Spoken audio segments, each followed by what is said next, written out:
न्याय मंच ट्रस्ट जो तुफैल भाई ने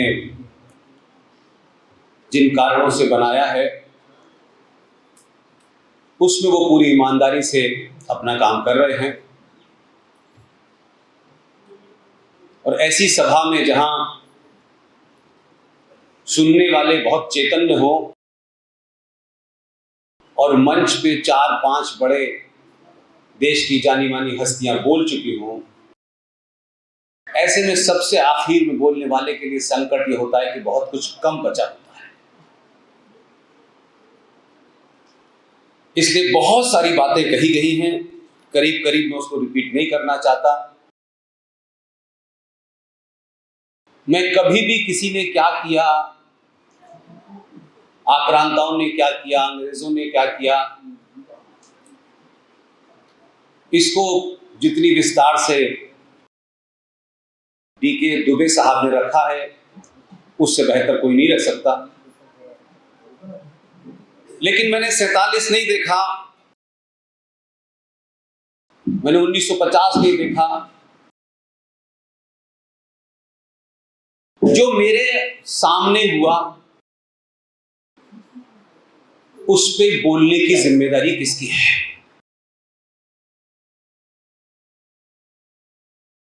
हम सब कुछ शत्रु ने किया, मैकॉले ने किया, मौलाना आजाद ने किया, तो हमने क्या किया? क्या हमें चांस नहीं मिला था करने के लिए? तो सनातनी हिंदू की जितने भी इंस्टीट्यूशंस हैं, मेरी बात कड़वी हो सकती है, यह सफर किसी को खुश करने के लिए शुरू नहीं किया है। किसी पार्टी की टिकट, किसी राज्य के गवर्नर बनने की लाइन में नहीं है। ऐसी भाषा बोल करके सत्ता कभी नहीं मिलती है। इसलिए सत्ता में जाने से अच्छा है कि सत्ता में जाने के बाद भी उसी झूठे संविधान की शपथ लेकर के झूठ ही बोलना है, तो सत्ता के बाहर रह के सच बोलो।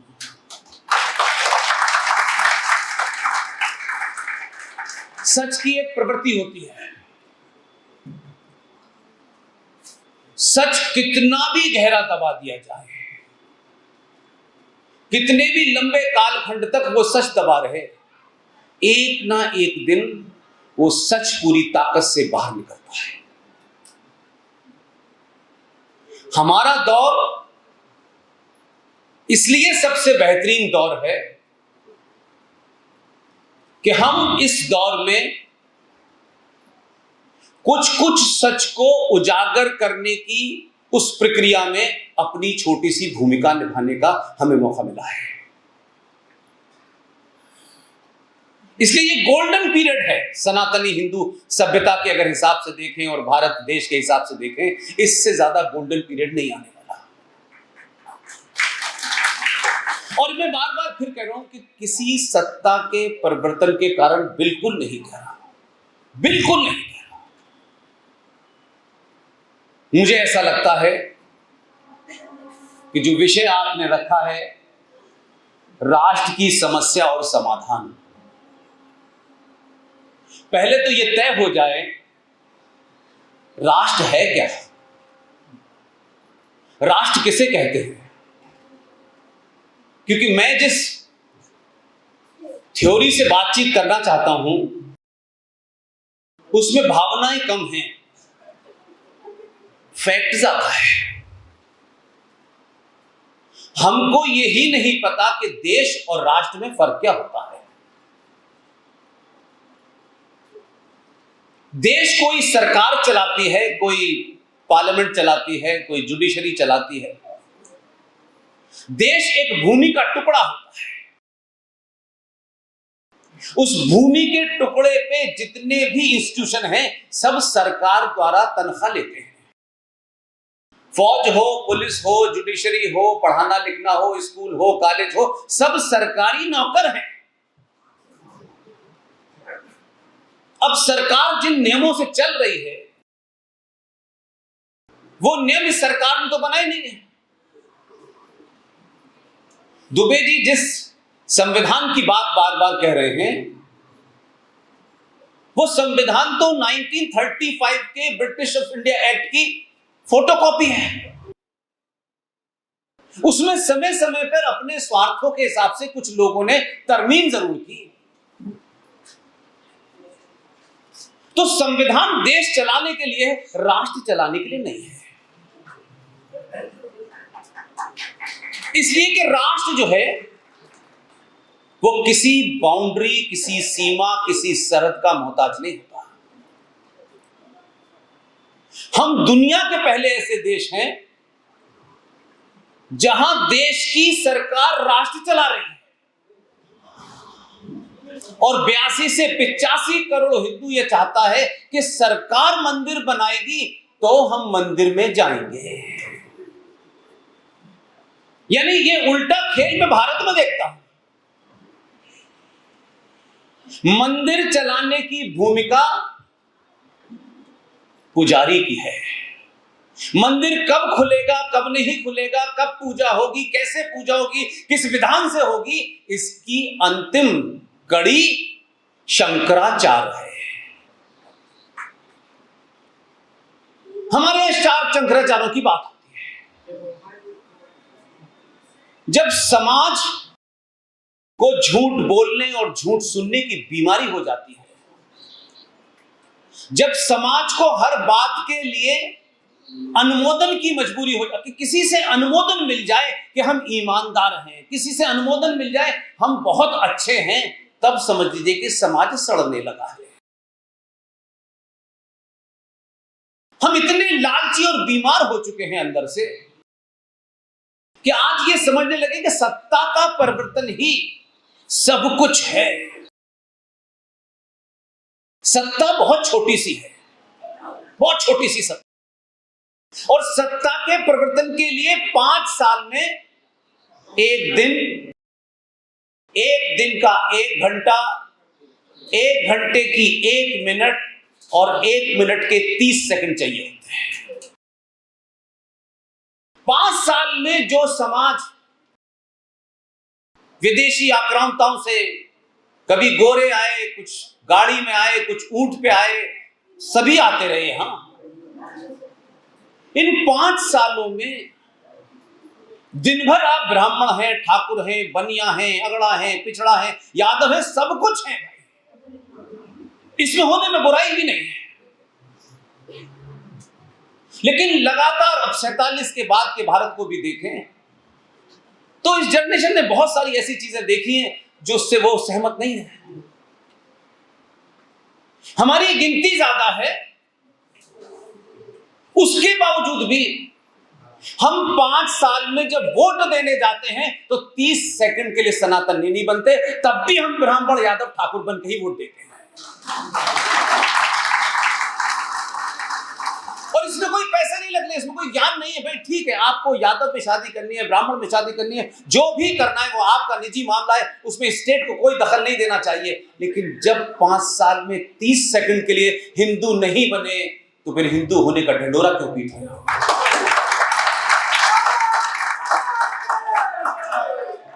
आप सब कुछ हैं। आप बेटी की शादी करेंगे तो आप क्या ढूंढते हैं? संस्कारवान लड़का मिलना चाहिए।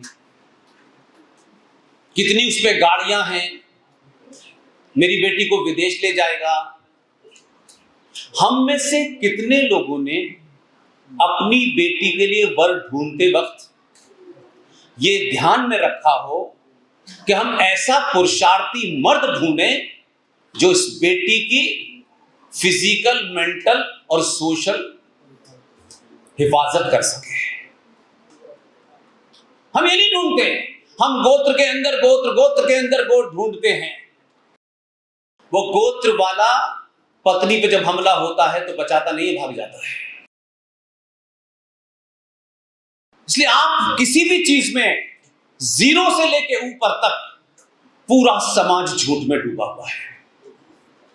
और रोज इन कहानियों को सुनाएगा, आज सूटकेस में मिली है, आज फ्रिज में मिली है, आज हम दिल्ली से यहां गए, हम कानपुर से वहां चले गए। ये सबको पता है। हजारों लोग सच बताना भी चाहते हैं आपको, लेकिन आप सच सुनते हैं फिर सोचते हैं मैं इसमें क्यों भूमिका निभाऊं, मेरा क्या जरूरत है, और लोग हैं ना, और लोग भी यही सोच रहे हैं। हमने अपने समाज के हीरो को चुनते वक्त उसमें जातियां तो ढूंढी हमने। हीरो चुनते वक्त ये नहीं ढूंढा कि ये वर्तमान परिस्थिति में, इतने भी संक्रमण काल में इसकी जाति क्या है, ये क्या खाता है, क्या पीता है, इससे कोई मतलब नहीं है। वर्तमान परिस्थिति में अगर ये शत्रु को चुनौती देते हुए कुछ समस्याओं को समाप्त करने की हिम्मत पैदा कर रहा है, तो थोड़ी देर के लिए उसके साथ खड़े हो जाएं।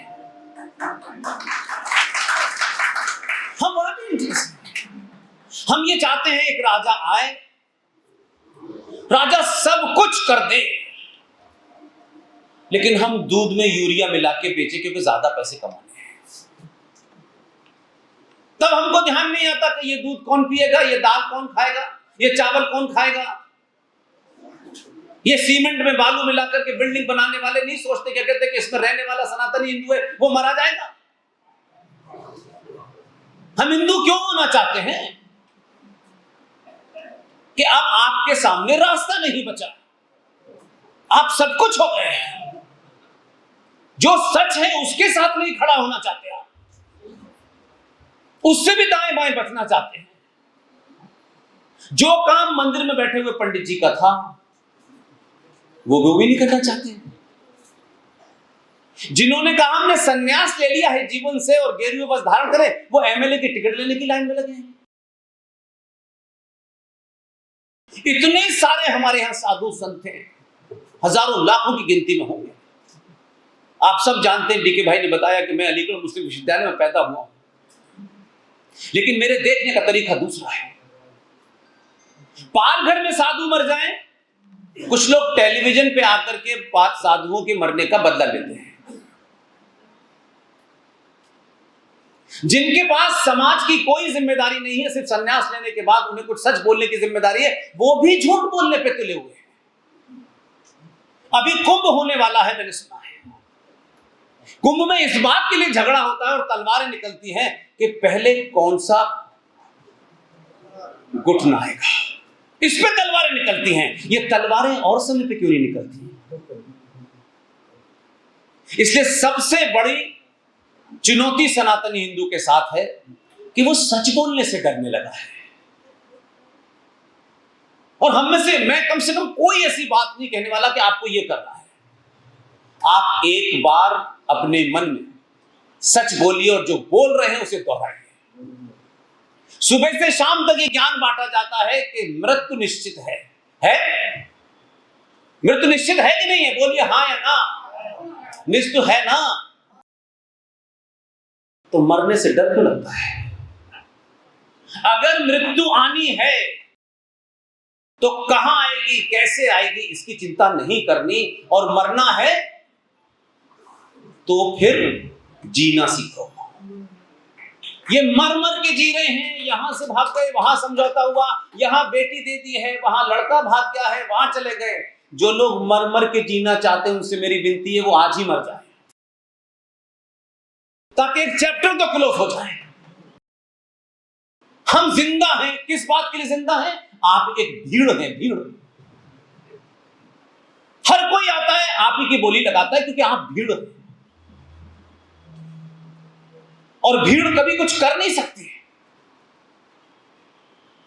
इसलिए उस भीड़ की बोली आपकी मार्केट में लग रही है। कोई शर्मा जी और वर्मा जी और ठाकुर साहब अगर एक दूसरे की कोई छोटी मोटी बुराई कर दें, कोई हल्की बात कह दें, तो 3 दिन तक नींद नहीं आती कि मेरी शान में गुस्ताखी हो गई है, ठाकुर साहब ने ऐसे कैसे बोला। हम तो बड़े रईस लोग हैं, हम तो बहुत महान लोग हैं भाई, हमारे बारे में ऐसा बोल दिया। आपका दिन 4-5 दिन इसी में निकल जाएंगे कि यार मेरे बारे में इतनी हल्की बात कैसे बोल दी। लेकिन पूरा समाज यहां खड़े होकर के इस्लाम की बात, मुसलमान की बात हम सब कर सकते हैं। उसमें कोई नई बात नहीं है। इतिहास ये बताता है कि अगर आपको अकल नहीं है, करना क्या है ये भी समझ नहीं आ रहा, तो शत्रु से सीख लीजिए। हम वो भी नहीं करना चाहते, इसलिए हमने दुकानें शुरू कर दी, दुकानें बनी हुई हैं, और हम समझते हैं कि हमारी दुकान बच जाएगी तो सब ठीक हो जाएगा, इनकी दुकान बच जाएगी तो वो ठीक हो जाएगा। और धीरे धीरे धीरे धीरे आपकी स्थिति ये आ गई है कि जो काम आपको सरकार से कराना था वो तो वोट देते वक्त आपने सोचा नहीं, और जो काम खुद करना है उसके लिए चाहते कोई और करे। आप मुझे बताइए, राष्ट्र किसे कहते हैं? राष्ट्र को कौन चलाता है? राष्ट्र आपकी भावनाओं से, सरोकारों से, परंपरा से, सभ्यता पे, साहित्य से, संस्कारों से चलता है, और राष्ट्र की सर्वोच्च पद है जो हमारे 4 शंकराचार्य हैं। लेकिन इस देश में सरकारें तय करती हैं कि मंदिर अब बंद हो जाना चाहिए। सरकार आनी जानी है, सरकार का काम संविधान से देश चलाना है, जुडिशरी को चलाना है, पुलिस को चलाना है, फौज को चलाना है। मेरे मंदिर के अंदर अगर कोई भी ऊंच नीच होगी उसमें सिर्फ शंकराचार्य की बात मानूंगा। लेकिन इस देश में 4 शंकराचार्य की जगह 12 शंकराचार्य हैं, इसमें भी मुसलमान जिम्मेदार है क्या?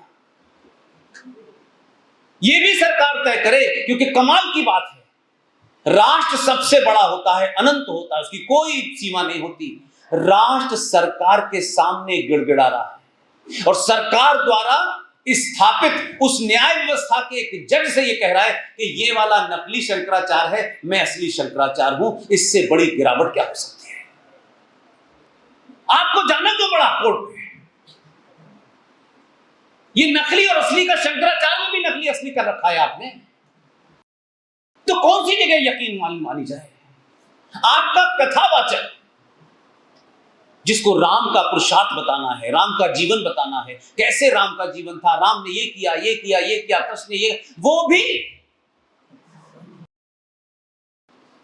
ये कह रहा है, राम की कथा सुनाएंगे, राम भगवान ऐसे थे, राम ने ये किया, वो किया, बड़े आदर्शवादी थे, सब कुछ किया। लेकिन कितनी चुपचाप से, किसके द्वारा बिके हुए और खरीदे हुए ये लोग हैं कि जहां से भारतीय सनातनी समाज के आज के युवा को अपने उस आइडियल राम में जब पुरुषार्थ का समय आया तो स्टोरी बदल दी पूरी। क्योंकि मां बहनों को बिठाओ, कथा करो और भावुक भावुक बातें करो, भगवान राम को वनवास हो गया, ऐसी मार्मिक भाषा में बात कर रहे हैं लोग, बेचारी मां बहनें सुनने जाती, वो रोने, यकायक उनसे कहा आपको राज नहीं, आपको जंगल जाना है। राम प्रभु जो थे वो जा रहे थे, उनके पैर में छाले थे, मां सीता की आंखों में आंसू थे, जैसे ये जो कथावाचक देख ही रहे थे। एक भावुक सीन क्रिएट करना, एक इमोशनल सीन क्रिएट करना, उस सब के बावजूद भी वो ये नहीं बता रहे यहां तक राम आदर्श है, सब कुछ है, पिता को माना, नाम को माना, सब आपने सत्ता छोड़ दी, चले गए। लेकिन उसी राम को जब राम जा रहे तब तक वो राम ही थे सिर्फ, जब लौटे हैं तब उनको मर्यादा पुरुषोत्तम राम कहा गया है। तो मर्यादा कहा क्यों गया कि जब राम पहुंचे और समुद्र के सामने खड़े होकर के हाथ जोड़े कि हे समुद्र देवता, मुझे रास्ता दे, मेरी पत्नी को कोई एक राक्षस उठा के ले गया है। विनती करते रहे, सुनाए मैंने, कोई हफ्तों करते रहे, लेकिन रास्ता नहीं दिया। लेकिन वही राम जो आदर्शवादी थे, जब घर से निकले थे तो अटैची भर के कपड़े लेके नहीं निकले थे कि शिमला में ठंड पड़ेगी। तब उनके शरीर पर 2 कपड़े थे और धनुष बाण था। ये उनको पता था कि जंगल में पागल भी मिलेंगे और जिहादी भी मिलेंगे और वो यही भाषा समझेंगे। तो उसी राम ने समुद्र के सामने जब धनुष बाण ताना तो समुद्र अपनी औकात में आ गया और रास्ता दे दिया। दुनिया ऐसे चलती है, ठोड़ियों में हाथ डालने से नहीं चलती है। इसलिए 2 रुपए किलो चावल, बिजली का बिल, पानी का बिल, कुछ भी दे दो, वोट ले लो, जो सबसे आसान काम है। कभी देखा आपने किसी पॉलिटिकल पार्टी को वो किसी मुसलमान से, क्रिश्चियन से ये वादा करे कि तुम हमें ये दे दो, हम तुम्हें ये देंगे? वो भले ही अनपढ़ हो, जाहिल हो, आपकी निगाह में आपको लगता है आप बहुत पढ़े लिखे हैं, उसका कोई मतलब नहीं है। पढ़े लिखे होना और ज्ञानी होना दो अलग अलग बातें हैं। जितनी समस्या डीके भाई ने यहां से बताई है वो उन्हीं कारण से है। उनका एजेंडा आज का नहीं, बहुत पहले का है। वो झूठ भी बोल रहे हैं, वो फ्रॉड भी फैला रहे हैं, लेकिन आप में उनको कहने की हिम्मत नहीं है, क्योंकि आप अपने ही शास्त्रों को अलग अलग अंदाज में पढ़ते हो। आप मंदिर जाते हो अपनी अनंत इच्छाओं की पूर्ति के लिए। अगर इस मंदिर में आपकी मनोकामना पूरी नहीं हुई तो उस मंदिर में, उसमें नहीं तो उस मंदिर में, फिर वो जो हमारे बैठे हुए चांद मियां फिर वहां चले गए। आप रुकते नहीं है कहीं। फिर किसी ने कहा एक बाबा वहां पहाड़ी पे बैठे, वहां चले गए। मंदिर आपकी अनंत इच्छाओं की पूर्ति करने के लिए नहीं बनाया गया। भारत भूमि में अनंत काल से जितने मंदिर हैं सब साइंस की लेबोरेटरी है। उन पंडित जी ने उस मुद्दे को क्यों नहीं उठाया, मेरा सवाल यह है। ये मैं क्यों उठाऊं, डीके जी या तुफैल जी क्यों उठाएंगे? क्योंकि वो तो रोज उसको देख रहे हैं, मैं नहीं देख रहा। लेकिन आज तक मैंने नहीं सुना कि ये मुद्दा उठा। कहीं छुटपुट किसी ने दुकान चलाने के लिए चला दिया होता। ये सवाल क्यों नहीं इस देश में उठता कि थोड़ी देर के लिए मान लें कि बड़ी अलग परिस्थिति है, भारत के संविधान के बारे में इतना लंबी चौड़ी बात दुबे साहब ने कही। इस संचार क्रांति के दौर में भले ही कोई अखबार आपकी खबर ना छापे तो क्या फर्क पड़ता है। हम तो उस दुनिया को छोड़ के 2012 से आए हैं और हमको ये लगता है कि अगर आप सच बात कहोगे तो करोड़ों लोग सुनेंगे। आप सब लोग इस सभागार में इसलिए नहीं बैठे हैं कि इसके बाद में लड्डू बटेंगे और सबको एक एक नौकरी मिलने वाली है। यहां जितनी भी बातें हो रही हैं वो आपके अंदर एक बेचैनी पैदा करने के लिए हो रही है। ये बेचैनी आपको नींद ना आने दे, सिर्फ यही एजेंडा है, ताकि आप हल ढूंढे कि हमसे गलती कहां हुई है और आप सुधार लें। मुझे यहां से ये नहीं बताना है कि आपको ये करना है। इसलिए भारत का जब संविधान बना, ऑलमोस्ट कंप्लीट हो गया, तो आज हम किसी के सरनेम से देख करके उसके बारे में राय बना लें, क्योंकि हम जातियों को कुछ और ही समझते हैं। जहां तक मुझे जानकारी है, भारत अनादिकाल से कभी भी जाति प्रधान नहीं रहा, ये कर्म प्रधान रहा। लेकिन स्वार्थों के लिए जाति इतनी बड़ी बना दी गई है कि उससे आगे सोचना ही नहीं है, कोई नहीं सोचना चाहता। इसलिए आज आपके मंदिर में, आपके संविधान में जो हो रहा है वो भी लोगों को नहीं पता है। दुबे जी यहां बैठे हुए हैं, एक्सपर्ट हैं। आप मुझे बताइए, दुनिया के जितने संविधान पढ़ लीजिए दुबे जी, किसी संविधान के प्रियम्बिल में बदलाव हो सकता है? प्रियम्बिल किसी भी संविधान की वर्जिन होता है, वर्जिन अक्षुण होता है। उस प्रियम्बिल को, उसमें कोई फेरबदल नहीं होता। बाकी संविधान में अलग अलग धाराओं में, समय काल में अलग अलग अमेंडमेंट्स होते रहते हैं। लेकिन जिस विषय पर, जिस शब्द को लेकर संविधान सभा के अंदर खूब बहस हुई, उस बहस का निष्कर्ष भी लोगों को नहीं पता।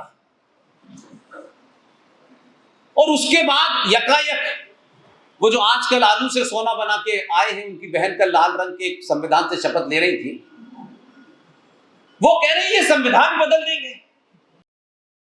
और इनकी तरफ ऐसे लोग हैं महान, वो ये नहीं कह पा रहे भाई हम तो बदल देंगे, ये आरोप है। तुमने तो बनने के 6 महीने के अंदर बदल दिया था। तो ये तथ्य रखोगे तो लोगों को पता चलेगा, तब तक की बात होगी, तब आप जवाब दें। आपको पता नहीं है, वो दोनों पागल हवा में लिए घूम रहे हैं। संविधान सभा में सेकुलरिज्म पे खूब बहस हुई है, उसमें अयंगर जी, पटेल साहब, नेहरू सब शामिल थे, अंबेडकर भी थे। ऐसा नहीं था, तब रिजेक्ट कर दिया उन्होंने, और बहुत स्ट्रॉन्ग तर्कों के साथ रिजेक्ट किया। तो जिन लोगों ने सभा ने किसी चीज के ऊपर निष्कर्ष पर न पहुंच के उसे समाप्त कर दिया हो। मुझे समझ में नहीं आया कि कांग्रेस पार्टी ने सन 1976 में जब ज्यादातर देश के लोग जेल के अंदर थे, 42वें संशोधन को आनन फानन में करके आपने संविधान के प्रियम्बल में सोशलिज्म और सेकुलरिज्म जोड़ दिया।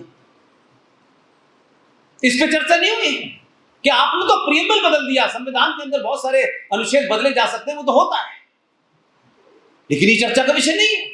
और अगर मान भी लीजिए थोड़ी देर के लिए कि आज संविधान 1976 का है, सेकुलर हो गया है, एग्री? सेकुलर का मतलब क्या है? संविधान सेकुलर हो सकता है, समाज सेकुलर नहीं हो सकता। और सेकुलरिज्म को जिस तरह से फैलाया गया, उसका हिंदी अनुवाद किया गया, वो एक और जघन्य अपराध। और हम बहुत ही उससे बोलते हैं शान के साथ, भाई देखो मैं तो धर्मनिरपेक्ष हूं। धर्म का अर्थ हमारे यहां क्या है? हम धर्म किसे समझते हैं? धर्म रिलीजन का पर्यायवाची सिनोनिम्स नहीं है। हमारे यहां धर्म कहते हैं कर्तव्य को, ड्यूटी को। अगर देश धर्मनिरपेक्ष हो गया तो अनार्की फैल जाएगी, कोई अपना कर्तव्य नहीं करेगा, मां अलग जाएगी, पिता अलग जाएगा, बेटा अलग जाएगा, राजा अलग जाएगा, कुछ भी अनार्की फैल जाएगी। लेकिन ये चल रहा है धर्मनिरपेक्ष धर्मनिरपेक्ष धर्मनिरपेक्ष, एक बीमारी चल रही है।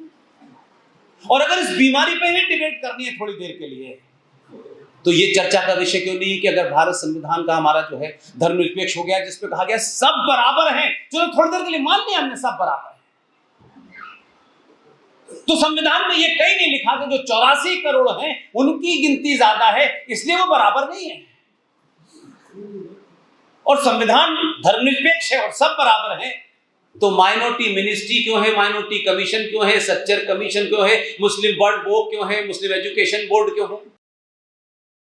ये तो जब ही मुमकिन था जब स्टेट का रिलीजन तय हो जाता कि भारत एक हिंदू राष्ट्र है, इसके अलावा जो भी हैं वो माइनॉरिटी है। लेकिन भारत का तो देश का कोई धर्म तय नहीं हुआ, स्टेट का तो कोई रिलीजन नहीं है। जब स्टेट का रिलीजन नहीं है और सब बराबर हैं, तो फिर ये तमाम दुकानें क्यों खुली हुई हैं? इन दुकानों का मतलब क्या है? और ये भी चल रही है। और इसके साथ साथ आपने भारत की संसद में अनेकों चीज ऐसी कर दी हैं जो संविधान से ज्यादा जिनको तरजीह दी जा रही है। ये चर्चा का विषय क्यों नहीं है आपके बीच में? आप उसको उठाना नहीं चाहते, उठाइए तब जाकर के कुछ होगा। इसलिए अंबेडकर ने न सिर्फ धर्मनिरपेक्षता के ऊपर जो डिबेट की, उसके बाद एक बड़ा काम हुआ। और देखिए मैं बार बार फिर कह रहा हूं, इसे आप हिंदू मुसलमान का जब रंग देंगे, आपस में दे लीजिए रहने के लिए, जब आप हिंदू मुसलमान का रंग देंगे, तो जो बात दुबे साहब कह रहे हैं कि जिस पीढ़ी को आपको इंटरेक्ट करना है, वो पीढ़ी पहले से ही इतना कचरा भरा हुआ है। वो जो अंग्रेजी स्कूल में आपको पढ़ाने की जो बीमारी हो गई है कि जब तक आपका बच्चा फेंस फिडेलिस में नहीं जाएगा तब तक तो वो कुछ होगा ही नहीं। तो वो जो कचरा भरा हुआ है, इस संक्रमण काल में वो 20 साल का बच्चा और 20 साल की बेटी, जब आप उससे इंटरेक्ट करेंगे ना, तो वो आपकी बात क्यों नहीं सुनती है? क्योंकि आपके बताने का लहजा ही कुछ और है, अंदाज ही कुछ और है। हम बड़े हैं ना, बता रहे हैं तुमको, वो नहीं सुनने वाला सर, वो दौर चला गया। जब बेटा बेटी अपनी प्रॉब्लम को लेके बाप के पास जाते थे कि बताइए कि बर्किना फासो की राजधानी कौन है, और पिताजी बता देते थे। अब उसको पिताजी की जरूरत ही नहीं है संचार क्रांति में। जब जरूरत है पिज्जा मंगाने के लिए एटीएम कार्ड चाहिए, नहीं तो वो नहीं जाना चाहती आपके पास। उसके पास इतनी इंफॉर्मेशन है। तब आप अपनी बात को करेक्ट बताइए। सिर्फ भारत माता की जय करने से जय नहीं होने वाली, बिल्कुल नहीं होने वाली। यह आपका एक इमोशन है, एक्सप्रेशन है, आप इससे खुश रह सकते हैं। उस बच्चे को आपसे को इंटरेक्ट करना है, उसको सच बताना है, उसको फैक्ट बता देना है। बस वो फैक्ट हो सकता है कि मुझे अच्छा लगे या ना लगे, मैं ये सोच के सच तय नहीं करूंगा कि ये मेरे हक में है, मेरे हक में नहीं है। सच बताइए। हम किसी विषय पे उसको एजुकेट ही नहीं कर रहे हैं। और जिन्होंने एजुकेशन देखी नहीं है, जो 1400 साल पहले ऊंट की पीठ पे खड़े होकर खजूर तोड़ रहे थे, वो देश चला रहे हैं। कभी इसका तुलनात्मक अध्ययन किया है? क्या वजह है कि सक्सेसिव सरकारें आती हैं और पंचर पुत्र को सबसे पहले तरजीह देती हैं? कोई तो बीमारी होगी ना हमारे अंदर, उस बीमारी को समझने की कोशिश कीजिए। वक्फ बोर्ड की बड़ी चर्चा है, बड़ा आजकल देश में हंगामा मचा हुआ है वक्फ बोर्ड को लेकर के। ऐसे ऐसे महान लोग हैं, हम जैसे साधारण से लोगों के पास 50 से 60 रोज आ जाते हैं, मोदी जी से बात करिए कि ये कानून हटवाएं। मैंने कहा मैं कल ही जाके बात करूंगा। लोगों को लगता है कि सब काम राजा को करना है। भाई वो जो कर रहा है उसे करने दो। जो सम परिस्थितियां हैं, जो सत्ता को चलाना नहीं जानते हैं, जो समझते हैं सिर्फ सब कुछ ऐसे ही हो जाता है, ऐसा होता नहीं है। आप सोचिए कि आपने कितने लंबे समय के बाद अपनों पे विश्वास किया है। अब आप चाहते हैं कि 700-800 साल की बीमारी रातों रात ठीक हो जाए और हमें 2 रुपए किलो चावल सस्ता मिलता रहे। ये नहीं होगा, बिल्कुल नहीं होगा। आप राम मंदिर बन गया, बहुत खुश, बन गया, उनका दूसरा तो नहीं, तुम्हें हरा देंगे यहां पे। क्या चाहते हैं हम बहुत सारे कानून की बात कर रहे हैं। हम इसी संसद में, अपनी आंखों से मैंने देखा, इसी संसद में ऐसा जघन्य कानून बना, लेकिन किसमें देश ने, लोगों ने जागृति पैदा की, भैया ये भी कानून बना है, ये अंग्रेजों ने नहीं बनाया, ये मुसलमानों ने नहीं बनाया, ये शुद्ध हिंदुओं ने बनाया। अब हिंदू में क्या, ये वाला हिंदू ऐसा है, वो वाला हिंदू ऐसा है, माफ कीजिए, no I don't agree with this. आपके मंदिरों के ऊपर 1991 में एक खामोशी के साथ समझौते के तहत, जिसको पब्लिक में नहीं लाया गया, तय हो गया था कि 6 दिसंबर को क्या होगा। उसमें वो लोग भी शामिल थे जिन्हें आज आप बुरा कह सकते हैं। मैं किसी पार्टी से बंधा नहीं, इसलिए मैं आज भी कहता हूं, इस 70 सालों में अगर कोई भी आदमी को मैं ये कहूं कि वो रियल चाणक्य था, उसका नाम है पीवी नरसिम्हा राव। अगर आप पार्टी के चश्मे से देखेंगे तो सच नहीं बोल पाएंगे। 91 में एक कानून के समझौता किया इसीलिए कि हम 92 कर सकें। उस कानून के तहत प्लेसेस ऑफ वर्शिप एक्ट 42,000 कम से कम भारत के मंदिरों पर एक कानून बन गया कि जो इनकी स्थिति 1947 में थी, चाहे मंदिर पे मजार बनी हो, चाहे मंदिर में मस्जिद बनी हो, चाहे उस पर कब्जा किया हो, वो ये स्थिति ऐसे ही रहेगी। ये कानून बना हुआ है संसद के अंदर। और ऐसा नहीं था कि हमारे वालों ने सहमति नहीं दी थी, अयोध्या को छोड़ दो, अयोध्या से गाड़ी हमारी दिल्ली तक जाएगी, इसे छोड़ दो, उसे छोड़ के सब पे बन गया। तो सब कुछ अंग्रेजों ने किया, ऐसा नहीं है। हम आज भी क्या कर रहे हैं, हम वो नहीं कर रहे जो हमें करना चाहिए। हम राजा से रोज सुबह उठ के 5 मांग पकड़ा देते हैं। बहुत लंबे समय के बाद मैं ये मानता हूं, कोई 20-22 साल पत्रकारिता में रहने के बाद इस्तीफा दिया, फिर ये कर रहा हूं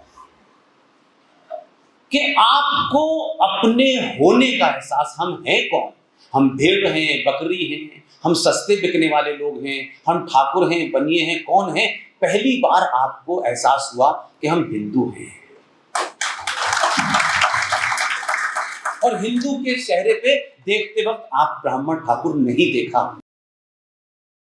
तो जिसकी चर्चा कर रहे थे कि यहां ये कास्ट मैनेज हो जाएगी, वहां वो कास्ट मैनेज हो जाएगी, जब तक इसके बंधन से 5 साल में एक बार नहीं निकलेंगे तो राजा आपको वो नहीं मिलेगा जो जूते की नोक पर जज साहिबान के ना चाहने के बावजूद भी अपनी ताकत से सत्ता के हेर फेर को कैसे चलाया जाता है। और सुप्रीम कोर्ट चीफ जस्टिस को घुमाने ले गया था कि मुझे कोर्ट देखनी है, उसे कोर्ट नहीं देखनी जो गुजरात के दंगों में कई बार कोर्ट जा चुका है, उसे कोर्ट नहीं देखनी थी, उसे कुछ और ही करना था। खूब घुमाया उनको, जो छुटकू थे। देखिए सत्ता ऐसे ही चलती है। अगर आपके राजा ने उस सत्ता के पहुंचने के लिए, उस काम करने के लिए ये करा तो जायज है। इस राष्ट्र की परंपराओं को स्थापित करने के लिए ये गलत काम भी किया तो जायज है। गलत तो सही क्या होता है? क्या बाबर ने पूछकर हमसे मंदिर तोड़ा था कि भाई हम इसे तोड़ दें? कोर्ट से तोड़ा था क्या उसने उनको घुमाया कि मुझे सुप्रीम कोर्ट घुमाइए, मुझे बताइए आप कहां कहां बैठते हैं, क्या व्यवस्था है। आधे लोग यही समझ रहे थे कि ये व्यवस्था देखने गया है। व्यवस्था नहीं देखी उसने। आखिर में एक पर्ची निकाली, उन्हें दिखाया, वो जो छुटकू थे, और पर्ची रख ली। बाहर निकले, मैं 40 दिन में फैसला दूंगा। फैसला दे दिया फैसला, रिटायर हो गए। इसे कहते हैं सत्ता चलाने का यही तरीका होता है। जब वो घर चले गए, घर पहुंचे रिटायरमेंट के बाद, तो रात को एक घंटी बजी। उस घंटी में भारत सरकार का एक नुमाइंदा उनके पास पहुंचा और उनसे ये कहा कि भारत सरकार, भारत के संविधान के तहत जो शक्तियां मिली हुई हैं, उसके तहत राष्ट्रपति को यह अधिकार है कि देश के गणमान्य नागरिक जिन्होंने अपनी अपनी फील्ड में महान कार्य किया होता है, सरकार ऐसे लोगों को राज्यसभा में नॉमिनेट करती है। भारत की सरकार ने आपको राज्यसभा में नॉमिनेट कर दिया है। इसका हिंदी में मतलब है 6 साल मुंह बंद रखना।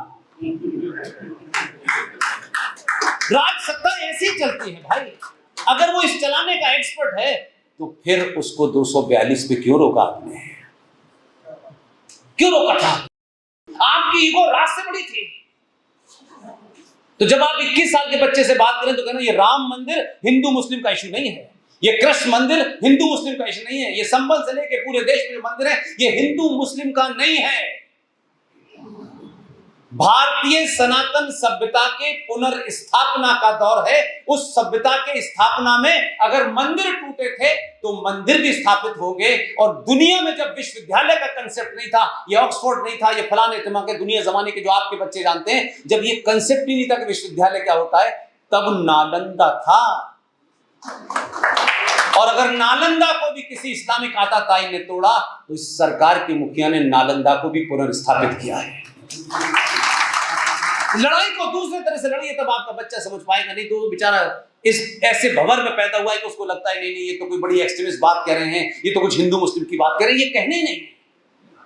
अब ये बात अलग है कि जब भी भगवान कृष्ण की बात होती है तो यूपी में भी यादव हैं, आपके यहाँ भी बहुत सारे यादव हैं। इन यादवों को समझाओ कि तुम भगवान कृष्ण के वंशज हो, मुलायम सिंह के नहीं हो।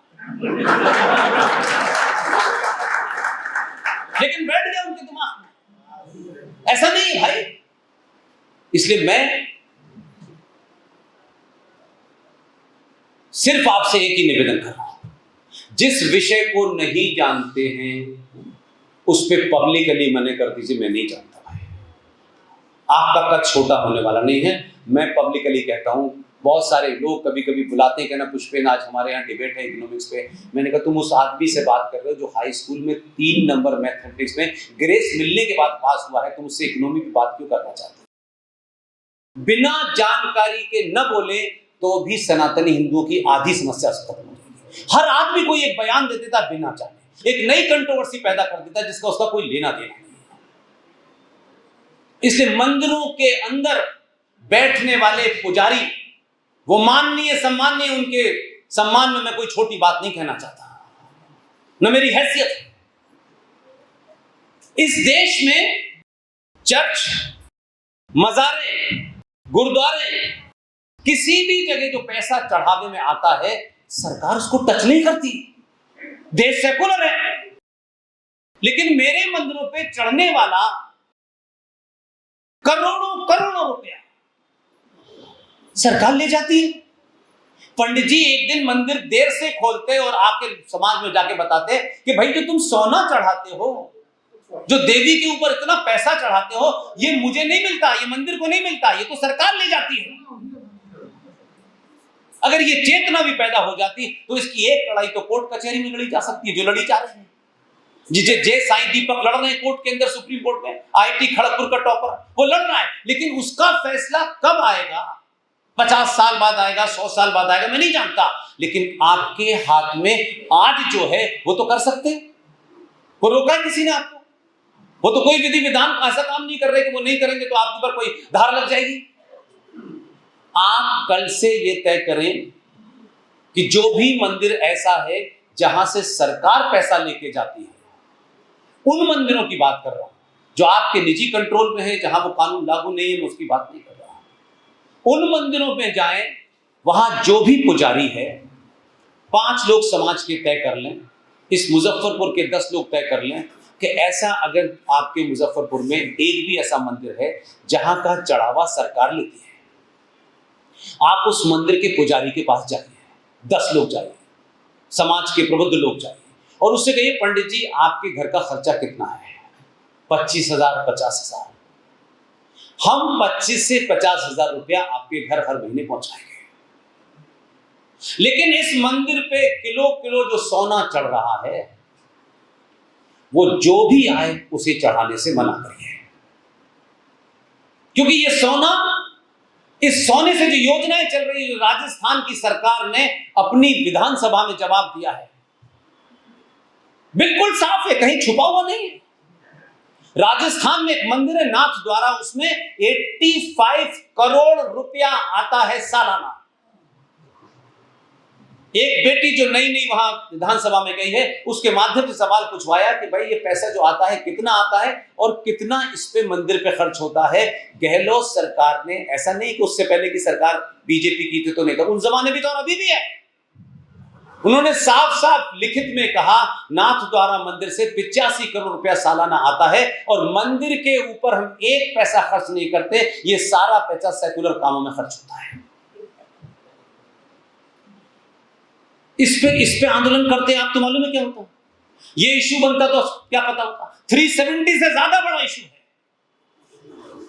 अगर इस पे आंदोलन होता, इस पे आपने जागरण कर दिया होता, मेरा दावा है भारत के जितने भी मंदिरों का जो पैसा आता है उसकी जो डिटेलिंग की गई है, वो आज की डेट में जे साईं दीपक ने जो कोर्ट में पेश किए हैं डॉक्यूमेंट, उसके तहत 2.25 लाख करोड़ रुपया सालाना आता है, जिसमें बहुत सारे मंदिर अभी शामिल नहीं है क्योंकि उनकी डिटेल हमारे पास नहीं है। अगर थोड़ी देर के लिए मान लीजिए कि ये 2.25 लाख करोड़ रुपया जो मंदिरों का है, अगर इस समाज में से 20 लोग, 50 लोग, वो कौन होंगे कौन नहीं होंगे, आई एम नॉट इंटरेस्टेड, अपने समाज में से 25-10 ईमानदार लोगों को बना करके आपको ये ट्रस्ट बना देते हैं, मेरा दावा है ना दलित का और ना ब्राह्मण का, न कोई बेटी न कोई बेटा बिना स्कॉलरशिप के नहीं रहता। लेकिन ये लड़ाई आपके हाथ में है तो कम वहां तक तो लड़िए जब सुप्रीम कोर्ट फैसला देगा तब देगा। लेकिन हम मंदिर जा रहे हैं, सोना चढ़ा रहे हैं, ये चढ़ा रहे हैं, पता ही नहीं है कि जो आपको सर तन से जुदा कर रहे हैं उन्हीं के पास जा रहा है। कोई पूछ नहीं चाहता इन बातों को। अरे लड़ाई बहुत बड़ी है, ठीक है, भारत हिंदू राष्ट्र होगा, हो भी जाएगा, तो क्या रातों रात हमारी मक्कारी खत्म हो जाएगी? हमारे झूठ बोलने का चरित्र बदल जाएगा क्या? हम चरित्र से तो वही है ना, वो नहीं होने वाला। हिंदू राष्ट्र होने से आप क्या कर लेंगे मुझे बताइए? जब हिंदू राष्ट्र नहीं है, सेकुलर राष्ट्र है, तब तो ये देश संवैधानिक दृष्टि से जो पिछले 70 सालों में कुकर्म हुआ है, भारत के अंदर हिंदू 9वें 10वें दर्जे का नागरिक है। इन पे चर्चा नहीं होती, वक्फ बोर्ड की चर्चा होती है। दुबे भाई ने वक्फ बोर्ड के बारे में बताया। वक्फ बोर्ड के बारे में जब बहस हो रही थी 2013 में, तब जिन्हें हम ये मानते हैं कि ये हमारे हैं, ये तो अपने हैं, 123 गिनती थी, और छोटे भाई का पजामा, बड़े भाई का कुर्ता जो थे, उनकी गिनती उस समय ना के बराबर थी। पूरी पार्लियामेंट में 15-16 मुश्किल से मुसलमान थे, लेकिन वक्फ बोर्ड के फेवर में 208 वोट पड़े। कौन थे वो डकैत? हिंदू ही थे ना, इस पार्टी को उस पार्टी को, इसकी कोई मतलब नहीं। किसको गाली देंगे आप? किसको जिम्मेदार ठहराएंगे? आपके संविधान ने, आपकी चुप्पी ने, आपके लालच ने, आपके अगड़े पिछड़े ने इस देश को इस्लामिक स्टेट बना दिया है। ये all practical purposes Islamic state है। आप सिर्फ कानूनों का विरोध करिए, फिर हटाने के लिए बार-बार सरकार लाइए। उन्होंने कभी इस देश में नहीं सोचा कि हम एक ऐसी सरकार बनाएंगे जिसमें 300 मुसलमान आएंगे, तब हम इस देश को इस्लामिक बनाएंगे। मैंने कहा कि जिस तरफ मैं आपको ले जाना चाहता हूं, वो 1400 साल से उसी तरफ खड़े हुए हैं, क्योंकि मेरी ट्रेनिंग, मेरी शिक्षा दीक्षा, मेरी सोच वही है, इसलिए मैं आप पे ज्यादा फोकस करता हूं। जिस दिन समाज सोच लेगा सत्ता घुटनों के बल आपके काम करेगी। एक बार अपनी सामूहिक शक्ति का प्रदर्शन तो कीजिए भाई। इसलिए मैंने कहा 5 साल में अगर एक बार भी सामूहिक शक्ति का प्रदर्शन करेंगे, मैं कतई मानने को तैयार नहीं हूं आज ये बिल आ गया, आज वो बिल आ गया, ये सारे बिल में घुस जाएंगे। आप ये बार बार अब ये सरकार आएगी, अच्छा अब ये वाला भेजो, अभी से क्या हो रहा, अब योगी को भेजो। एक से दिल भर गया इतनी जल्दी? कुछ तो करने दो उसको। बच्चे पिताजी से 10 डिमांड करते हैं, पिताजी सालों साल नहीं कर पाते, तो पिता बदल देते हो क्या? इतनी जल्दी चाहते हो सब कुछ? 700 साल के चद्दर तान के सो रहे थे तब तो दुनिया भर के ज्ञान बांट रहे थे भैया।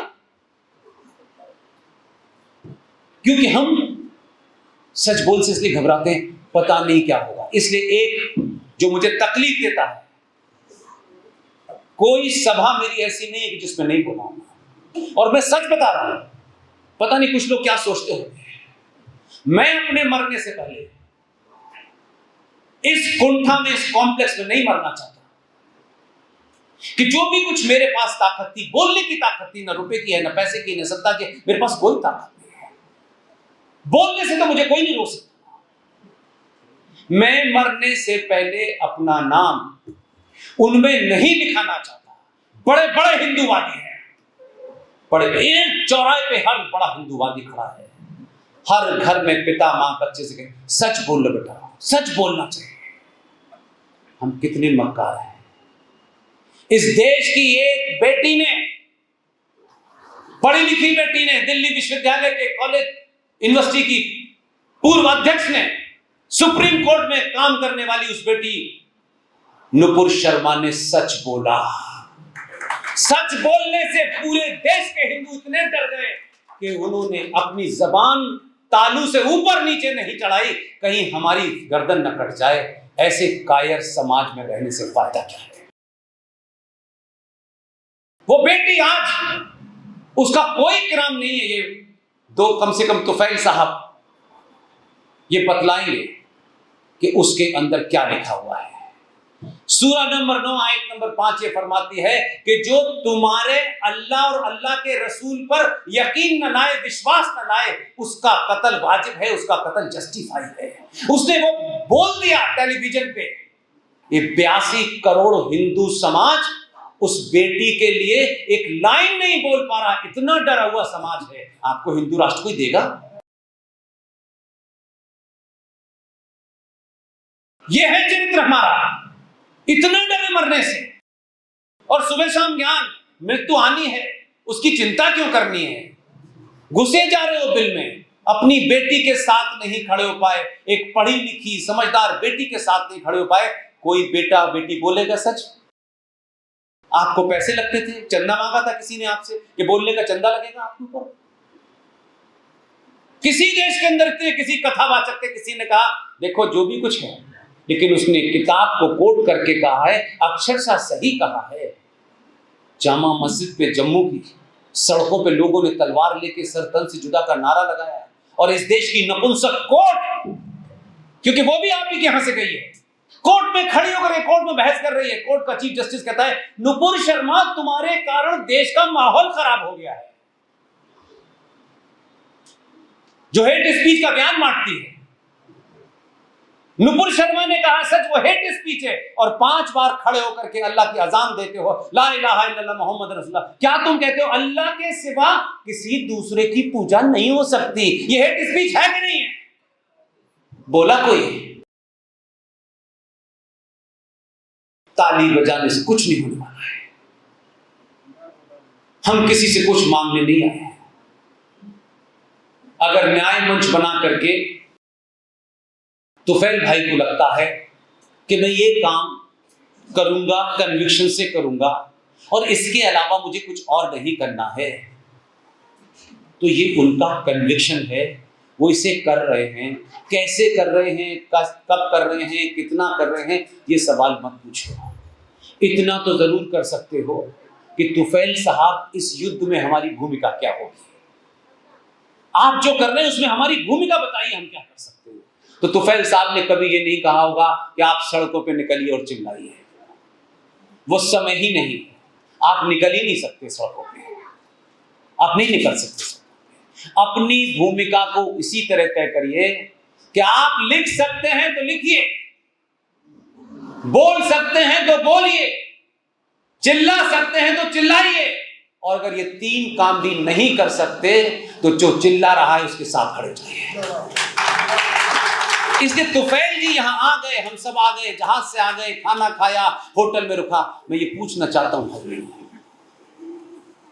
अगर यहां के मेजबान जो हैं जिन्होंने हमें बुलाया है, किसी ने टिकट दी होगी, किसी ने खाना खिलाया होगा, तो हवा में टिकट नहीं आई होगी। हवा में होटल वाले ने पैसे तो नहीं दिए, माफ कर जाओ राष्ट्रवादी आप जाइए, ऐसा नहीं है। अभी वो दिन नहीं आया हमारे यहां। इस पूरे दिन के इस सभा को करने में किस किस का योगदान होगा? क्या हम इस सभा से उठने से पहले ये तय करके नहीं निकल सकते कि ऐसे जो भी योद्धा आपकी पसंद है, नीरज अत्री पसंद है तो नीरज को दीजिए, उमेंद्र रत्नू जो काम कर रहे हैं, जो जिसको जहां समझ में आता है, आज से हम मंदिर पे 2 बूंदी के लड्डू चढ़ाएंगे और पंडित जी से कहेंगे सरकार आए तो बूंदी के लड्डू दे देना। इसलिए आज से आप ये सोचें, मैंने फिर साफ साफ कहा, इसको मिस इंटरप्रेट मत कीजिएगा। बनारस के कुछ पंडितों ने, मेरे साथी जो ओम नरेश यादव है, ये बनारस के हैं, वहीं के हैं, उसी मंदिर के पास के हैं, वहीं से एलएलएम करके आए। इन्होंने कहा कि आपके कहने से बनारस के पंडित नाराज हैं, इनका गलतफहमी होगी। मैंने ये कहा सबसे पहले कि पंडित जी का घर कैसे चलेगा, क्योंकि उन्होंने मंदिर की व्यवस्था संभाली है। उनके खर्चे को देने के बाद उनसे कहिए कि यहां सबको मना करें कि यहां सोना नहीं चढ़ाना है। तो चाहे तुफैल जी हो, डीके हो, चाहे ओमेंद्र रत्नू हो, नीरज अत्री हो, जो भी आपको जिस क्षेत्र में काम कर रहा है, आपको अच्छा लगता है, आप कुछ मत कीजिए। जैसे मंदिर में चढ़ाते हैं वैसे ही ऐसे योद्धाओं को पूछिए कि हम आपको क्या दे सकते हैं। 10 रुपए हैं तो 10 दीजिए, और 10 करोड़ हैं तो 10, ताकि इस देश में ये भी मैसेज जाए कि, क्योंकि बहुत सारे लोगों को ऐसा लगता है कि कोई काम धाम नहीं है हम लोगों के पास, बेरोजगार टाइप के लोग हैं, तो हम ये फालतू का काम करें, लग सकता है कुछ लोगों को। लेकिन इस दौर की पीढ़ी में कम से कम हम जैसे लोग वो नहीं है कि हम किसी प्राप्त करने, हम बहुत कुछ छोड़ के आए हैं, इसलिए किसी को बखान नहीं करते कि हमने ये छोड़ दिया, वो छोड़ दिया। लेकिन इस दौर में हजारों लोग अच्छा काम कर रहे हैं, उनसे बात करिए, उनसे नंबर लीजिए, और 10 रुपए से 10 करोड़ की जिसकी हैसियत हो वो दे दीजिए। ये युद्ध तभी चलेगा तब कि लोगों को ये पता चलेगा, सनातन पे बात करना, हिंदुत्व की बात करना, हिंदू राष्ट्र की बात करना, हिंदुओं को जगाने में भी एक फैशन है, और समाज उसको पैसों से तोल देता है। नेताओं की जगह जिस दिन आप ऐसे लोगों को पैसों से तोलने लगेंगे, सनातन जिंदा हो जाएगा। मैं तो बहुत बातें कह सकते हैं। ये यहाँ आए, इन्होंने प्रोग्राम किया, मुझे तो ये सच में यहाँ आके पता चला कि ये न्याय मंच का प्रोग्राम है। अगर ये मुझे पता होता वहां, मुझे बताया तुफैल भाई प्रोग्राम कर रहे हैं, तो मैंने कहा हो सकता है कि तुफैल भाई ने कुछ यहाँ के लोगों से बात की होगी। मैं ईमानदारी से बता रहा हूं, मैं किराए के मकान में रहता हूं, उसमें कोई छुपाने वाली बात नहीं है। मुझे पता होता तुम्हें तुफैल साहब के इस प्रोग्राम में आने की टिकट का पैसा खुद करता, मुझे नहीं पता था। मैंने जब ये यहाँ पे लिखा देखा तो मुझे लगा ये तो न्याय मंच, मुझे लगा कि यहाँ के भूमिहारों को जो है दान दिए उन्होंने छतरी आज। इसलिए मैंने कहा कि मैं भूमिहारों को इसलिए प्रणाम करता हूं और आपसे एक विनती करता हूं कि जब किसी समाज में उसकी जड़ के अंदर, नींव में ही अगर कोई गड़बड़ हो जाए तो बिल्डिंग बनती नहीं है। इस देश में हर सभा में, और ये नहीं कि मैं आपके बीच में आया हूं, मैं बलिया गया था, मैं उस विषय को पढ़ रहा था लगातार, लेकिन मेरी आदत है कि जब तक मैं उसकी जड़ मुझे पता न चले तब तक सार्वजनिक मंचों से नहीं बोलता। बलिया गया, बलिया में तमाम आप ही की तरह लोगों ने प्रोग्राम किया। मैं मंगल पांडे जी के घर गया, वहां के लोगों से मिला, मुझे 2 ही चीज समझ में आई, और उसको मुझे जहां पहुंचाती थी मैंने पहुंचा दी। मंगल पांडे तो एक ब्राह्मण था कि नहीं था? तो मंगल पांडे का काम तो पूजा पाठ होना चाहिए था आपके हिसाब से। मैंने सर, आप मुझे बता रहे हैं, मंगल पांडे जनेऊधारी ब्राह्मण था भाई। ये उन लोगों की बात कह रहा हूं जो ये ज्ञान बांटते हैं कि ये है इसका काम, ये नहीं। उस जनेऊधारी ब्राह्मण को जब ये लगा कि मेरा कर्तव्य क्या है, उसने बिना देर करे बंदूक उठाई और अंग्रेज के सीने में 4 गोलियां ठोक दी। इस देश का दुर्भाग्य है, हमने कभी अपने हीरो मर्दों को नहीं बनाया, बहादुरों को नहीं बनाया, कायरों को बनाया, जिसके बारे में दुबे साहब कह रहे थे।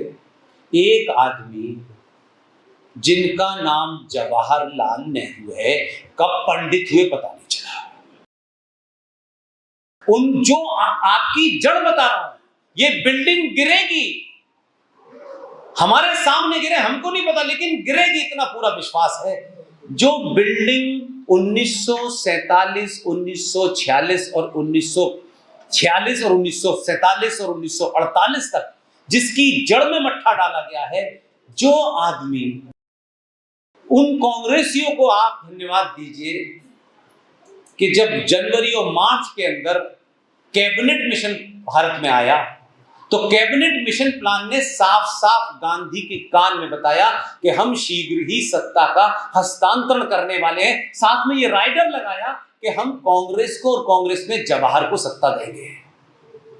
1940 में अध्यक्ष बने, ये जो आपके झारखंड की राजधानी रांची से आगे एक जगह है रामगढ़, वहां के अधिवेशन में मौलाना अबुल कलाम आजाद को अध्यक्ष बनाया गया।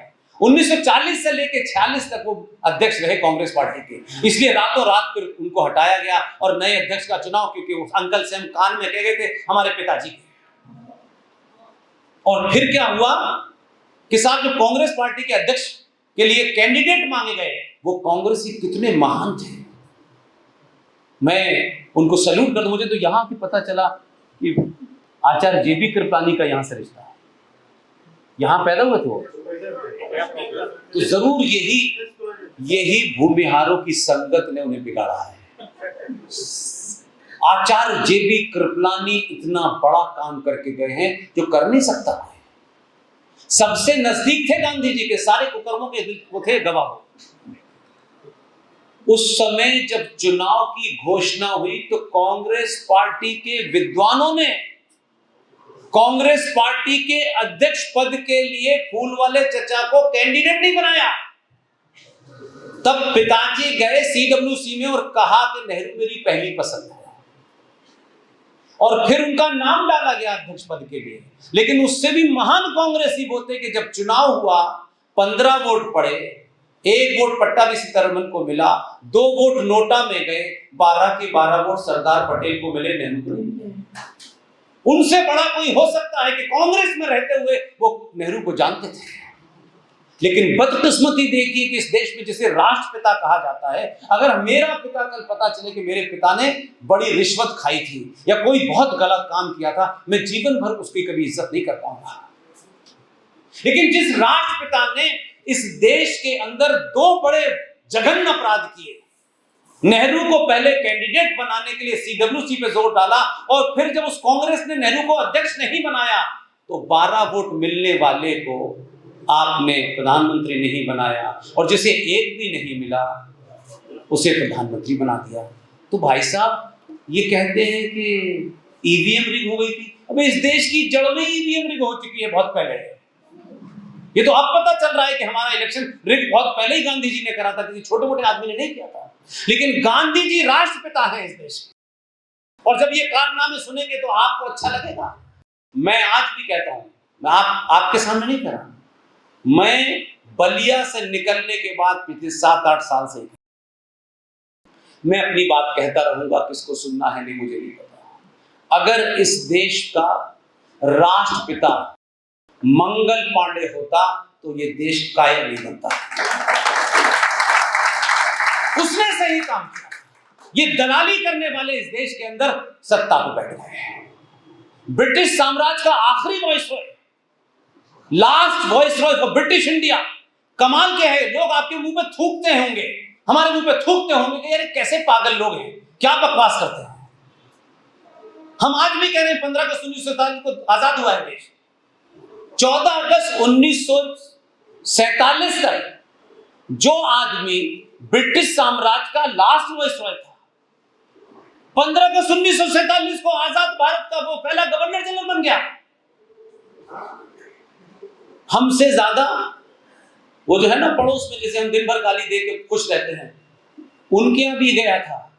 गांधी ने, चचा ने कहा कि नहीं तुम भी इसको अपना गवर्नर जनरल बनाओ। उन्होंने 2 मोटी मोटी गालियां दी और कहा इसको हम क्यों बनाएंगे। उन्होंने अपना पहला गवर्नर जनरल अली मोहम्मद जिन्ना को बनाया। हमसे ज्यादा अच्छा चरित्र है, शत्रु है अपनी जगह, एक आध अपराध नहीं किया, लगातार अपराध किए हैं। इसलिए एक और डिबेट हमने चलाई थी इस देश में।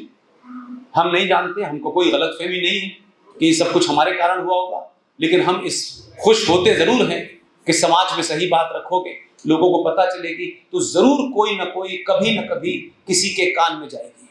इसलिए मैंने कहा कि सत्ता से बाहर रह करके बहुत कुछ कहना बहुत आसान है और बहुत अच्छा है, सत्ता में जाने के बाद बहुत हाथ बन जाते हैं। इसलिए राजा के पास सब अक्लमंद होंगे ऐसा नहीं है, वहां भी महामूर्ख हैं। इसलिए राजा तक अपनी बात कहने के लिए आज की संचार क्रांति का इस्तेमाल कीजिए। जब संविधान बन चुका, कंप्लीट हो चुका, तो आप ही के इसी जगह के यहाँ डॉक्टर राजेंद्र प्रसाद पढ़े हैं आपके यहाँ, मैंने सुना यही रहते। लेकिन डॉक्टर राजेंद्र प्रसाद को लोग जानते हैं कि वो देश के राष्ट्रपति थे। डॉक्टर राजेंद्र प्रसाद और अंबेडकर जितनी बार हम नाम ले सकते हैं उतना कम है, और ये घटना इसी सफर में हुई है, इसलिए उसको बार बार बोलता हूं। बहुत लोगों ने कहा आप रिपीट करते हैं, मैंने कहा हर जगह नए लोग, मैं बार बार उस भाव को इसलिए पैदा करना चाहता हूं, आप अपने हीरो को चुनना सीखिए। डॉक्टर राजेंद्र प्रसाद और अंबेडकर दोनों लोगों में एक मंत्रणा हुई, और मंत्रणा ये हुई कि जो संविधान है, इस संविधान के पहले पृष्ठ पर डीके साहब यही लिखा है, इंडिया दैट इज भारत। पहले पृष्ठ की पहली लाइन है इंडिया दैट इज भारत। अगर आपके मन में आग लगी हुई है, अगर आप सच में अपने स्वार्थों से उठ के कुछ बड़ा अगले 500 साल के लिए, 1000 साल के लिए करना चाहते हो, तो जब समय मिले तो मेरा तेरा अगड़ा पिछड़ा नहीं सोचना है, करके चले जाइएगा। मेरा आज भी मानना है इतने लंबे कालखंड के बाद वो लोग जिंदा हो गए। अंबेडकर और डॉक्टर राजेंद्र प्रसाद के बीच की बातचीत, संविधान बन गया। आप करने वाले लोग कहां से पकड़ के लाते हैं, उसके लिए ये नौटंकी करना, यहां जा वहां जा, कुछ नहीं किया। उन्होंने कहा इसमें लिखा है India that is Bharat. Ambedkar ने कहा कि इसमें भारत कहां है, ये संविधान तो करीब करीब हमने ब्रिटेन के उससे ही लिया है, सारी धाराएं ली हुई, तो इसमें इंडिया है, भारत कहां है। और संविधान करीब करीब बन के फाइनल पोजीशन में था, तब अंबेडकर राजेंद्र प्रसाद से बात करते, और ये बातचीत गुप्त है दोनों की, और जिसने ये रिकॉर्ड करके गया है उस आदमी का नाम बताता हूं। दोनों लोगों में ये बातचीत हुई, और उसने कहा कि क्या हम ऐसा नहीं कर सकते कि अब संविधान सभा के अंदर दोबारा जाएंगे तो फिर ये बात नहीं होगी। हम ऐसा कर सकते हैं कि संविधान तो जो पास हो गया वही होगा, क्या हम इस संविधान में सनातन सभ्यता जो अनादिकाल से है, उस समय राज कैसे चलता था, उस समय आदर्श क्या थे, मूल अधिकार क्या थे, तो हम उनको लिखते नहीं हैं, चित्रों के माध्यम से इस संविधान में डाल देंगे। दोनों ने इस बात को किया, और बंगाल के शांति निकेतन में सबसे बड़े उस वक्त के आर्टिस्ट थे नंदलाल बोस। नंदलाल बोस से संपर्क किया और नंदलाल बोस से कहा कि ये काम आपको कम समय में करना है। उनको वो भी आदमी ऐसा मिला जो सिविलाइजेशन को चलाने वाला था, और नंदलाल बोस की टीम में एक युवा साथी। मैं जब भी उसके बारे में बात करता हूं तो मैं सोचता हूं यार क्या लोग थे, हम 1% भी नहीं। एक 22 साल का लड़का जो नंदलाल बोस का सबसे प्रिय था, सबसे बेहतरीन आर्टिस्ट था, उसको चित्र दिए बनाने के लिए उसने चित्र बनाए। 22 चित्र जो ओरिजिनल संविधान में लगे हैं, उसमें 16 चित्र राम विहोर सिन्हा साहब के हैं। मैं दूसरी बात बताना चाहता हूं, चित्र चले गए, प्रिंट होने गए,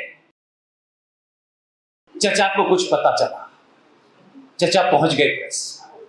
ये घटना रिकॉर्डेड है। चचा ने उस संविधान के हर एक चैप्टर पर एक तस्वीर लगी हुई है। लेकिन उनको लगा कि ये कुछ ज्यादा हो जाएगा, तो आप सोचिए कि इन दोनों ने सोचा होगा, मैं ऐसा मानता हूं डॉक्टर राजेंद्र प्रसाद अम्बेडकर ने, कि रायता फैला दो, कुछ होगा तो थोड़ा बहुत देख लेंगे, लेकिन अभी तो कर दो। दो सिर्फ चैप्टर ऐसे हैं जहां चचा ने बाकायदा रुकवा करके दो जगह, दो चैप्टर पर एक साथ दो दो तस्वीरें हैं, जिसमें रानी लक्ष्मीबाई के साथ में चचा के रिश्तेदार अकबर की तस्वीर है और एक जगह टीपू सुल्तान की तस्वीर है। और वो चित्र छप गए, चले गए, संविधान बन गया। 6 महीने बाद चित्र हट गए, चित्र हट गए ना, उसकी कॉपी रखी हुई है। लेकिन संविधान के उस 22 साल के लड़के का जिक्र करना इसलिए जरूरी है, जब सब कुछ हो गया तो डॉक्टर राजेंद्र प्रसाद ने उस बच्चे से पूछा, जिसकी उम्र उस समय 22 साल थी, 2007 में उनकी डेथ हुई है। उन्होंने कहा कि तुम इसका मेहनताना नहीं लोगे? क्या कद्दावर लोग थे भाई। वो 22 साल के लड़के से हम आज की तुलना तो नहीं करना चाहिए हमें। उनसे पूछा तो उसने कहा कि नहीं, मुझे कोई मेहनताना नहीं चाहिए। मैं चाहता हूं कि आप मेरा नाम संविधान के हर पेज के नीचे लिखते हैं। डॉक्टर राजेंद्र प्रसाद ने इसकी भी सहमति दे दी। अब आप इस वार्तालाप को सुने, मैं वर्बेटम सुनाने की कोशिश कर रहा हूं, तो सोचिए कि उस लड़के ने कैसे धीरे धीरे देश के राष्ट्रपति से बात कर रहा है, एक 22 साल का बच्चा, उसने कैसे डॉक्टर राजेंद्र प्रसाद को वहां ले गया जहां उसका प्लान होगा। मैं ऐसा मानता हूं। उन्होंने कहा हम सब पन्नों पे नाम लिख देंगे। जब वो हामी भरती तो बोला किसी पन्ने पे मेरा नाम मत लिखिए। उन्होंने कहा तुम क्या चाहते हो? तो संविधान का जो प्रियम्बल है, जो पहला पेज है जिसमें वी द पीपल दिस, उसके चारों तरफ एक आउटलाइन बनी हुई है, उसमें सिंह है, उसमें मोर है, उसमें हाथी है, ऐसे करके उसने कहा कि इस पन्ने की इस लाइन में सिर्फ मेरे नाम का राम लिख दीजिए। वो राम लिख गया उसने। उस 22 साल के बच्चे से सोचिए कि वो तो चला गया, हम सब भी चले जाएंगे, लोग राम को याद रखेंगे, राम मनोहर को भूल जाएंगे। वो संविधान भारत की संसद में है। एक बार सरकार ने कुछ छपवाए थे, उसकी बड़ी और छोटी कॉपी दोनों मेरे पास है। लेकिन संविधान से वो चित्र उड़ गए, क्योंकि वो तो पेट में दर्द कर रहे थे कि उसमें मां सीता थी, लक्ष्मण थी, उसमें राम थे, उसमें कृष्ण थे, छत्रपति शिवाजी थे, उसमें बोस साहब थे, उसमें तो सब आपके हीरो थे। उसे हटा दिया, वो संविधान नहीं बना।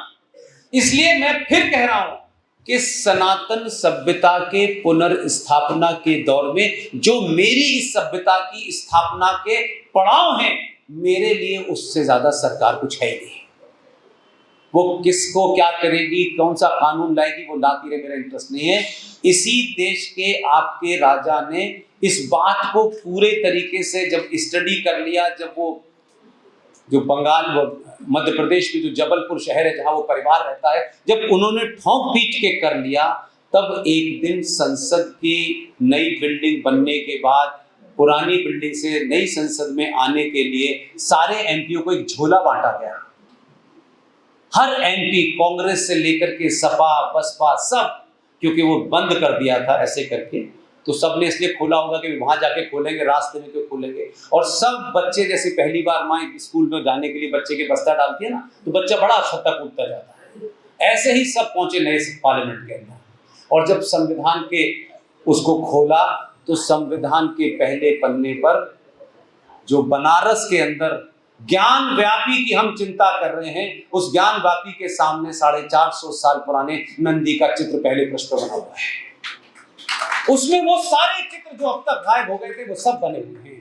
किसी चीज को करने में समय लगता है। सावरकर को आपने गाली दी, सावरकर को विलेन कहा, एक पागल आदमी कहता है I am not a Savarkar. ऐसे 5000 भी गांधी पैदा हो जाए, एक सावरकर नहीं बन सकते। क्या बकवास है इस देश में। कहता I am not a Savarkar, तेरे मुंह से नाम सावरकर का निकलना ही तौहीन है सावरकर की। सावरकर को सबने मिलके, कविताएं तो बहुत हुई सावरकर के ऊपर, काम नहीं हुआ। सावरकर का जन्मदिन किस दिन पड़ता है नहीं पता, ये दुर्भाग्य है। हम जिस जगह से निकल के आए हैं वहां तो हमें 632 में मोहम्मद साहब के जन्मदिन बताए और किसी का है नहीं। नई पार्लियामेंट के अंदर जब वो कंस्ट्रक्शन हो रही थी, अधूरी पार्लियामेंट में हमारे यहां लोग बिना सोचे जल्दबाजी में अपनी खुन्नसों के तहत कुछ भी बोलने लगते हैं। अधूरी पार्लियामेंट में उसने कहा, इंतजार कर सकते थे लेकिन समय निकलना था, उसको एक मैसेज देना था। उसने भारत की नई संसद का इनॉग्रेशन 28 मई को किया। 28 मई को सावरकर का जन्मदिन होता है। सिविलाइजेशन में चीजें ऐसे आती, आने वाली नस्लें देखेंगी 28 मई को कौन सी बात थी, तब पता चलेगा कि सावरकर। और जिस इंडिया गेट के ऊपर जॉर्ज पंजम जिसने भारत में साम्राज्य की स्थापना की थी, उसकी मूर्ति लगी हुई थी। कुछ कांग्रेसियों ने उसकी मूर्ति उठा करके दिल्ली का एक कोरोना पार्क है वहां रखी हुई है। आज भी दिल्ली का सबसे बड़ा पार्क है, वो मरा नहीं है जॉर्ज फिफ्थ, क्योंकि उसके वंशज सत्ता पे थे, वहां लगी हुई है। यहां पे कांग्रेस ने कहा नहीं, इसके अंदर गांधी की मूर्ति लगा देते हैं। और कांग्रेस ही बड़े समझदार हैं, गांधी की मूर्ति बनवाई उस कैनोपी में जो इंडिया गेट पे लगी हुई है। वो सब हमारे सामने का वाकया है। लाए और बोले अरे ये तो बड़ी बन गई है, ये तो लगी नहीं सकती इसमें। सड़क पे बनवाई थी क्या? जैसे ही उन्होंने कहा कि इसमें गांधी जी की नहीं लग सकती, ये तो बड़ी बन गई है, ये तो कैनोपी छोटी है, एक ने झोले से इंदिरा की निकाली, बोली इनकी लगा देते हैं। एक राजनारायण साहब, लोग उन्हें भारतीय राजनीति में कुछ भी कहें, वो लठ लेके पहुंचे कि इसकी तो लगेगी नहीं किसी की। और जैसे वो थे उन्होंने लगने नहीं दी। डेस्टिनी पे विश्वास रखिए, किसी नेता पे किसी इस पे मत रखिए। सुभाष का परिवार सत्ता में नहीं है। सुभाष को 1945 के अंदर एक झूठी प्लेन दुर्घटना में मरा हुआ घोषित किया और 1958 तक उनके घर की जासूसी हुई। लेकिन सुभाष के गीत गाने वाले लोग नहीं हैं। सुभाष के ऊपर कोई पार्टी नहीं जीत सकती, कोई एक आदमी कैंडिडेट नहीं बन सकता। लेकिन डेस्टिनी देखिए, इसी प्रधानमंत्री ने इंडिया गेट पर 23 जनवरी को सुभाष की मूर्ति स्थापित की है। अब आप कह सकते हैं कि ये मूर्ति क्या है, लेकिन यही मूर्ति आने वाली नस्लें, जब हम आप नहीं रहेंगे तो ये बच्चे पूछेंगे ये कौन है, तब सुभाष की कहानी बताई जाएगी। कुछ सुभाष के बारे में हमारी किताबों में नहीं पढ़ाया जा रहा, भाड़ में गई वो किताब। वो कब पढ़ाएंगे, नहीं पढ़ाएंगे। ये दुनिया के अंदर चीजें लगी होंगी तो लोग अपने आप समझ जाएंगे कि सभ्यता क्या है। इसलिए इस दौर में मैं, मेरा, तेरा ये मत करिए। मैं फिर आपसे हाथ जोड़ के कह रहा हूं, सब कुछ करिए, मुझे नहीं आपसे किसी चीज के लिए मना करना है। 5 साल में 30 सेकंड के लिए सिर्फ सनातनी हो जाइए, दुनिया आपके नीचे खड़ी होगी। कुछ नहीं करना है, तलवार नहीं उठानी। और जिस इस्लाम की बात आप कर रहे हैं, क्या पाखंड है साहब। हम अल्लाह पे विश्वास रखते हैं, अल्लाह के अलावा हमारा किसी पे यकीन नहीं। यही जुमला है उनका सुबह से लेकर शाम तक, यही 5 बार चिल्लाते हैं, यही कहते हैं। कमाल हमसे कह रहे हैं, हम वो नहीं है, हम पूरी तरह से उस पर विश्वास रखते हैं। तुम कहते हो कि तुम्हें अल्लाह पे विश्वास है, मैं कहता हूं तुम मक्कार हो, तुम्हें अल्लाह पे कोई विश्वास नहीं। अगर अल्लाह पे विश्वास होता तो अल्लाह पागल नहीं था, ऊपर से काट छांट करके भेज देता। अल्लाह ने तुम्हें ठीक ठाक भेजा था, तुमने काट पीट नीचे आके कहा अब हम मुसलमान हो। बताओ, मुझे बताओ, अल्लाह की बनाई हुई उस मखलूक में छेड़खानी किसने की? हमने तो की नहीं। आप मुझे बताइए, मैं गलत कह रहा हूं? पूरे विश्वास करो ना, पर ये कैसे? अल्लाह मैं भूल गया था, कैंची नहीं थी क्या? और आपने उन्हें कपड़ा काटने की चीज पकड़ा दी, उन्हें कुछ काट रहा था, उन्हें कुछ और काट दिया। अल्लाह पे विश्वास, हमें अल्लाह पे विश्वास है। वो कहते हैं कि अल्लाह की मर्जी से पत्ता नहीं हिलता, हम भी कह रहे हैं नहीं हिलता। हम कहां मना कर रहे हैं? हमने कहां कहा कि अल्लाह की मर्जी से पत्ता नहीं हिलता? तो अल्लाह की मर्जी से तुम आए तो मोदी भी उसी की मर्जी से आया है। क्योंकि कुरान मजीद एक जगह जाके फरमाता है कि ए मेरे मानने वालों, जो तुम मुझ पे यकीन रखते हो, तुम्हें मैं दुनिया में भेज रहा हूं, इस जमीन पे भेज रहा हूं, तुम्हें मेरी बताए हुए रास्ते पे चलना है। वो साफ साफ फरमाना है, और मेरे बताए रास्ते से अगर तुम थोड़ा भी हटे तो मैं इसी जमीन पर ऐसे लोग भेजूंगा जो तुम्हें रास्ते पे ले आएंगे। सिर्फ डेट नहीं बताई थी उन्होंने कि वो 24 अक्टूबर को 14 में आएगा। इन्होंने मानी नहीं, उसने बहुत समझाया, सबका साथ सबका विश्वास, उसे पागल समझने लगे। उन्होंने यूपी में भेज दिया है। सब अल्लाह की मर्जी से आ रहा है और ये अल्लाह की मर्जी से ही होगा। इसलिए किसी चीज को डिप्रेस होने की जरूरत नहीं है। सरकारों को काम अपना करने दीजिए। हाँ, सरकारों को सिर्फ एक ही एहसास दिलाइए, एक ही एहसास, ये रोज रोज मत बदलिए। ये काम नहीं हुआ, हम तुम्हें 240 पर निपटा देंगे। पूरी ताकत के साथ खड़े हुए। छोटी छोटी चीजों के कारण सत्ताएं नहीं बदलती हैं। सत्ता बनना बिगड़ना इतना आसान काम नहीं होता है कि ये नहीं किया इसलिए, वो नहीं किया इसलिए, इस जाति के 2 टिकट कट गए, उस जाति के 2 टिकट कट गए। क्या जाति का होने के बाद अपनी जाति का ही काम करना है, किसी और का नहीं करना? क्या ये क्या मतलब हुआ भाई? ऐसे योद्धाओं को ये एहसास दिलाइए कि ये समाज उन योद्धाओं को चुनता है जो योद्धा इस सभ्यता की पुनर्स्थापना के लिए किसी भी हद तक जा सकता है। ये रेस लगने लगे कि ये मैं करूंगा तो वो मैं करूंगा, ये करिए। ये रोज रोज आप जो हटा देते हैं, इसको कमजोर कर देते हैं, आपका कोई भला होने वाला नहीं है। और आज से प्रण करें, गरीबी सबके यहां है, सब लोग कमजोर हैं, सबके यहां सब समस्या है, लेकिन कोई समस्या ऐसी नहीं है कि भारत के सनातनी सभ्यता को मानने वालों को 2 किलो चावल में खरीद ले। इसे बिकना बंद कीजिए। बिकिए इस बात के लिए कि हम इस बात के लिए बिकने के लिए तैयार हैं कि इस देश से प्लेसेस ऑफ वर्शिप एक्ट 1991 पहले बताओ, खड़े होकर के कहो, चौराहे पे कहो, इंडिया गेट पे कहो, हम आते ही प्लेसेस ऑफ वर्शिप एक्ट समाप्त करेंगे। ऐसी चीजों पे बिकिए। 2 रुपए किलो चावल, आटा, दाल पे मत बिकिए। ये समय दोबारा नहीं आने वाला है। ये देश इस्लामिक स्टेट बन चुका है। ये संविधान कूड़ा की कॉपी बन चुकी है। इसमें इतनी बार रेप हो चुका है कि ये संविधान नहीं रहा है। इसकी मूल भावना समाप्त हो चुकी है। संसद में ऐसे ऐसे दलाल आपने भेजे हैं कि वो कुछ होने नहीं देंगे, क्योंकि उनके तार कहीं से मिले हुए हैं। अभी समय है, कम से कम गिनती की ताकत आपके पास है। ये ताकत धीरे धीरे कम हो रही है। ये यादव हैं, ये ठाकुर हैं, ये बनिए हैं, कुछ भी करते रहिए, लेकिन माँ तो सबकी एक है। माँ नहीं बदली जा सकती। इसलिए बहुत बहुत धन्यवाद। Thank you very much.